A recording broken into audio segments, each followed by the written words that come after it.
قال النبي صلى الله عليه وسلم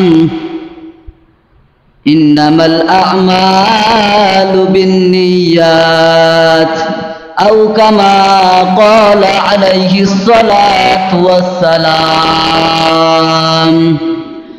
আলহামদুলিল্লাহ, সকল প্রশংসা আল্লাহ রাব্বুল আলামিনের দরবারে, যে আল্লাহ রাব্বুল আলামিন আমাকে এবং আপনাকে পবিত্র জুমা নামাজ আদায় করার জন্য মসজিদে আসার এবং বসার তৌফিক এনায়েত করলেন।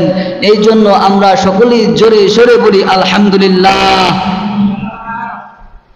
যারা প্রকৃত মুসলমান তাদেরকে যদি বলা হয় তুমি সুবহানাল্লাহ জোরে বলো, আলহামদুলিল্লাহ জোরে বলো, তাহলে যদি যে ব্যক্তি প্রকৃত মুসলমান, আসলে যদি সে মুসলমান হয়ে থাকে, তাহলে তার জবান থেকে উচ্চ আওয়াজ হবে।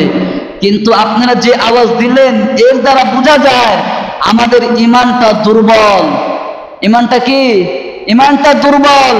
এখন আল্লাহকে রাজি খুশি করার জন্য সে রাসূল পাক সাল্লাল্লাহু আলাইহি ওয়াসাল্লামের রওজায় পিটাওয়ান্টারে এই তাকবীর ধ্বনিটা পৌঁছানোর জন্য, আল্লাহ এবং আল্লাহ রাসূলকে রাজি খুশি করার জন্য এখন থেকে যদি বলা হয় আলহামদুলিল্লাহ জোরে বলেন, সুবহানাল্লাহ জোরে বলেন, বলা যাবে ইনশাআল্লাহ?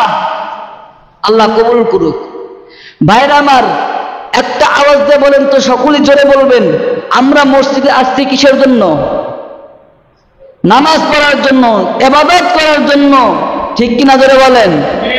এই ইবাদত যদি আমি আপনি করতে চাই, তাহলে আমাদেরকে দুইটা পথ অবলম্বন করতে হবে। কয়টা পথ?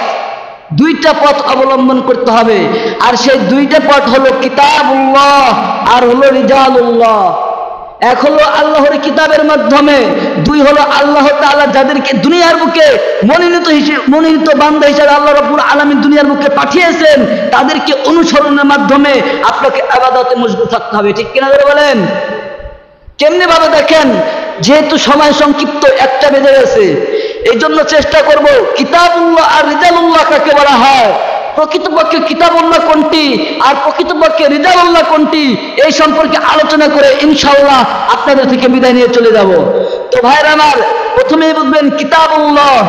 কিতাব এটা হলো কোরআন, মানে বই, একটা গ্রন্থ। বুল্লাহ আল্লাহ, তার মানে এখানে এজাবাত হয়েছে আল্লাহর কিতাব। এখন আমাদের বাংলাদেশে, আমাদের দেশে অনেক ধরনের কিতাবাদি থাকে কিনা? থাকে। কিন্তু সেই কিতাব আর আল্লাহ রাব্বুল আলামিন যে কিতাব দান করেছেন, দুইটা কিতাবের মধ্যে আলাদা আছে না?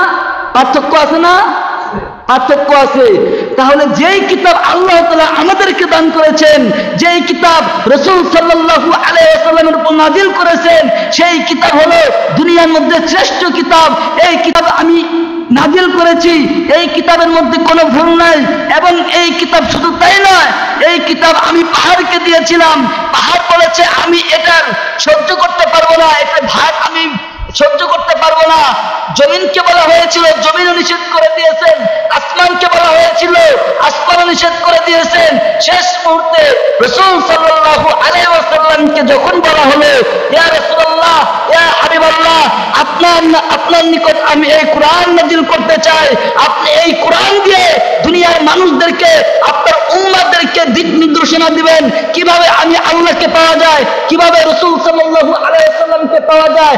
তার মানে বোঝা গেল, এই কিতাবকে যদি আমরা অনুসরণ করি, এই কিতাবের মধ্যে যে বিধিবিধানগুলো আল্লাহ তাআলা বলেছেন, এই বিধিবিধানগুলো যদি আমরা অনুসরণ করি, তাহলে আমরা অতি তাড়াতাড়ি আল্লাহ এবং আল্লাহ রাসূলের দেখা পাবো। ঠিক কিনা জোরে বলেন? আল্লাহ রাব্বুল আলামিনের পরিচয় সম্পর্কে যদি আপনি জানতে চান, অবশ্যই আপনাকে কোরআন শিখতে হবে। আপনি যদি প্রকৃতপক্ষে মুসলমান হতে চান, আপনি যদি রাসূল সাল্লাল্লাহু আলাইহি ওয়াসাল্লামের আদর্শকে মানতে চান, অবশ্যই আপনাকে কোরআনের মধ্যে থাকতে হবে। এই কোরআন যে ব্যক্তি থাকবে, আল্লাহ রাসূল সাল্লাল্লাহু আলাইহি ওয়াসাল্লাম যখন দুনিয়ার মুক্তি থেকে চলে গেলেন, তখন আল্লাহ রাসূল সাল্লাল্লাহু আলাইহি ওয়াসাল্লাম বলেছেন, আমি তোমাদের মাঝে দুইটা জিনিস রেখে গেলাম, এক হলো কোরআন আর একটা হলো সুন্নাহ। যদি তোমরা এই দুইটা জিনিস যদি আঁকড়ে ধরো, তাহলে আমি